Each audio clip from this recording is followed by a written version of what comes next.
Subscribe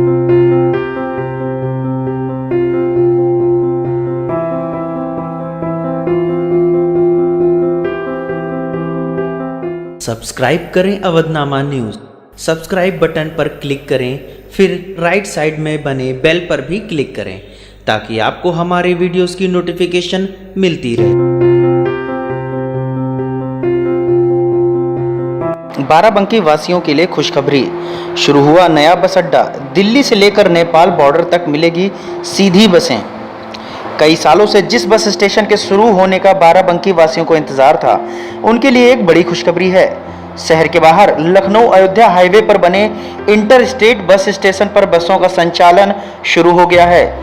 bus station का शुभारंभ जिले के एआरएम आरएस वर्मा ने किया। इस नए बस स्टेशन से दिल्ली से लेकर नेपाल बॉर्डर, गोरखपुर, बहराइच, गोंडा, बस्ती, कानपुर, झांसी, प्रयागराज समेत सभी जगहों के लिए यात्रियों को सीधी बस मिलेगी। इस बस अड्डे को बनाने में करीब 14 करोड़ रुपए का खर्च आया है, जहां वर्कशॉप के साथ साथ डीजल टैंक की भी व्यवस्था की गई है। हालांकि कर्मचारियों की कमी होने के चलते बस स्टेशन में भी अनुबंधित डिपो के कर्मचारी ही काम संभालेंगे।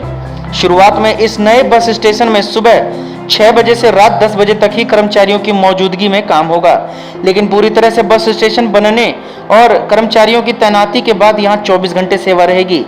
इसी के चलते बसों का संचालन भी सुबह 6 बजे से रात 10 बजे तक ही हो सकेगा।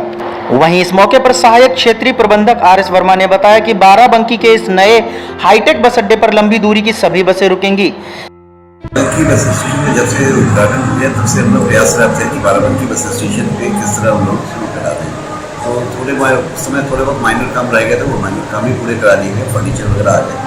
अब आज से हम लोग प्रारंभ इसको औपचारिक रूप से यहाँ पे जितने भी हमारे बाराबंकी एआरएम ऑफिस और जो एसआई ऑफिस है, धीरे धीरे हम लोग लाना शुरू कर रहे हैं।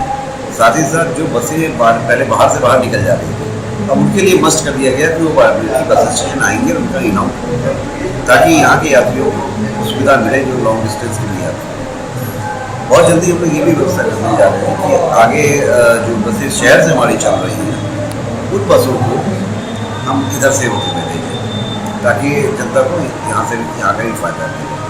सर, अगर बाहर से जो निकल जाती थी, अगर वो अब फिर बाहर से उनके लिए जाती थी, क्योंकि हमने अपने एक इंटरसेप्टर लगा रखा है यहाँ पे, जो पूरे बाराबंकी जनपद में डबल शिफ्ट में काम कर रही है, यानी कि राउंड द क्लॉक चेकिंग हो रही है। हमने उन इंटरसेप्टर की ड्यूटी लगाई है कि वो बाहर से अगर कोई जाती है, जाने का प्रयास करती है, पहली बार तो जा नहीं पाएगी जो इंटरसेप्टर खुद लगेगी, लेकिन उसके बाद भी अगर जाने के करती है तो उनके विरुद्ध 2000 रुपये की लगा दी। सर, एक बहुत बड़ी समस्या बाराबंकी के लिए है कि रात 8 बजे के बाद से लोकल बसें बंद हैं। हाँ, ये समस्या हमारे भी जानकारी में आई है और हमने साइड क्षेत्र प्रबंधन से बात कर ली है कि हम लोग अपनी बसों के फेरे बढ़वा रहे हैं। इस समय वैसे भी चुनाव में बसें जाने की वजह से बसों में फेरे बढ़ाने की और जगह से भी काम हो रहा है। तो अब इन बसों के फेरे बढ़ा देने से ये फ़ायदा होगा कि रात को 8 बजे से कम इनको कहा रात को कम से कम 10 बजे तक की व्यवस्था कर दी जाए। सर, ये बाराबंकी की अंडरटेकिंग बस जो है बाराबंकी से लखनऊ जाती थी, वो क्या ये रूट बस स्टॉप पे होके जाया करेंगी? अभी इमीडिएटली नहीं, लेकिन उससे क्योंकि किराए का इम्पैक्ट आएगा, 5 किलोमीटर करीब बढ़ जा रहा है उससे। लेकिन जैसे हमारी और बसें आने लग जाएंगी उसके बाद उनको भी लेंगे, क्योंकि उस बस स्टेशन पर जगह नहीं है। और जब यहाँ पे डीजल की व्यवस्था हो जाएगी तो वैसे भी सारी बसें को आना ही पड़ेगा, अनुमोदित और नहीं करना। सर, ये बसें और किन किन सुविधाओं से लैस हैं?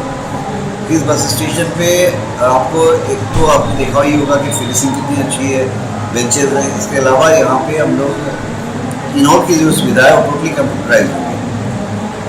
वो मतलब जब भी बस कोई आएगी तो तुरंत ही वो उसकी सूचना तुरंत हमारे इलेक्ट्रॉनिक पैनल लग रहा है, उस इलेक्ट्रॉनिक पैनल पे आ जाएगा कि बस कहाँ की जाएगी। जिस तरह आलमबाग में लगा हुआ है, गेट से एंटर होते ही पता चल जाएगा। और इंक्वायरी सिस्टम इंक्वायरी नेचुरल है। इसके अलावा भी कोई आदमी अगर इंक्वायरी से पूछता है, इंक्वायरी पे हम लोगों ने टेलीफोन की व्यवस्था कर दी है, टेलीफोन नंबर रहेगा, प्लस जो भी आदमी आएंगे तो इंक्वायरी भी इमीडिएटली करा देंगे। आने वाले समय में हम लोगों को वातानुकूलित बसें जो इस मार्ग से संचालित हो रही हैं, उन वातानुकूलित बसों का भी हम लोग इसको बुकिंग LID का बोर्डिंग स्टॉक के रूप में डेवलप कर देंगे, ताकि बाराबंकी की जनता को रिजर्वेशन कराने भी कहीं और बाहर न जाना पड़े। वो हमारे बस स्टेशन पर रिजर्वेशन करा सकते हैं और यहीं से लंबी दूरी की बसें भी पकड़ सकते हैं।